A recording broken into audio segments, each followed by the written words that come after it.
Sir, honourable member has asked a very important question which keeps coming into discussion very often. One is, how is Udan scheme, for how much time is it going to run for? Now, when the Udan scheme, the bidding is done and the airlines is ready to operate the route, it is given for 3 years. The whole intention of the government is not to continuously fund the airlines or the passenger airfare, but to give it a kickstart to start operations from that airport, especially to those routes where the viability is not there. So that is why we have said the Udan will be serving unserved where there are no operations at all, or underserved where there are less than 7 flights operating from that airport. Now, Belgavi Airport also, we have done some Udan scheme in the beginning. And now if you see, sir, there are more than 98 flights operating from that through Bangalore, Delhi, Shamshabad, Ahmedabad, Mumbai, Jaipur, Nagpur and Tirupati. So the demand, because of the demand, now many operations are there. But even after 3 years of running that route, if we still feel that the connectivity is not proper to those airports, then within 1 year cooling period, we can still bid the route again, where the Udan scheme restarts itself, and then for 3 more years, we can restart it. And moreover, the Udan scheme was envisaged for 10 years. It started in 2016 up to 2026. We thought this is the time where the regional connectivity should need to be given a big boost. And under the visionary leadership of our Prime Minister, Narendra Modi ji, we have extended it now for another 10 more years. Not just 10 more years, sir. We are going with the aspiration of connecting 120 new destinations. So this is just the beginning. We feel that there is a lot more scope for growth of aviation in the country. And when it comes to the Udan scheme, let us all remember that we are doing it so that we can kickstart the operations, but not to continuously fund the route in itself.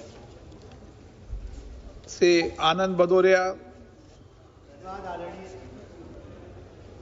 धन्यवाद आदरणीय अध्यक्ष जी। मुरादाबाद पीतल और हस्तशिल्प के व्यवसाय के लिए देश भर से लोग आते हैं। आप तो मुरादाबाद में प्लेन चलना तो ये पूछना है ना आपको, सीधा पूछो।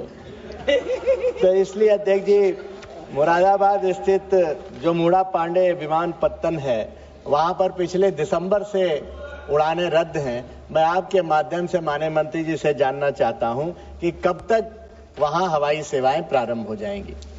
मंत्री जी, फिर आजमगढ़ पूछें क्या? पहले मुरादाबाद की बात करें। आजमगढ़ भी साथ ही बता दो। सर, मुरादाबाद एयरपोर्ट एआई का एयरपोर्ट था और उड़ान के तहत इसको 30 करोड़ खर्च करके हमने अच्छा सा टर्मिनल बिल्डिंग भी बनाया। उसके बाद वो एयरपोर्ट को उड़ान में लिस्ट किया और बिडिंग के थ्रू हमने मुरादाबाद और लखनऊ का जो रूट था, फ्लाईबिग एयरलाइंस ने उसको लिया और उसने चालू भी किया था ये अगस्त में। और अगस्त के बाद नवंबर की जब बारी आई, नॉर्थ इंडिया में नवंबर में थोड़ा सा फॉग का इशू होता है, तो फॉग के हिसाब से उन्होंने अपने विजिबिलिटी के कारण उन्होंने उस टाइम बंद किया था। फॉग खत्म हो गया, समर का सीजन स्टार्ट हुआ, पर एक और चैलेंज अभी आया कि लखनऊ का जो रनवे है लखनऊ एयरपोर्ट में, उसका रीसरफेसिंग का काम चल रहा है। और रीसरफेसिंग के कारण जो डे टाइम ऑपरेशंस का मेजॉरिटी टाइम है फ्रॉम 11 o'clock to 5 o'clock, वो पूरा बंद पड़ा है, जहां कोई ऑपरेशंस नहीं हो रहे अभी लखनऊ एयरपोर्ट में। उसी के कारण न केवल मुरादाबाद का, बल्कि जो भी छोटे छोटे एयरपोर्ट्स उस लखनऊ एयरपोर्ट से कनेक्टेड हैं, उन सबकी जो कनेक्टिविटी है उसमें थोड़ी सी दिक्कत है।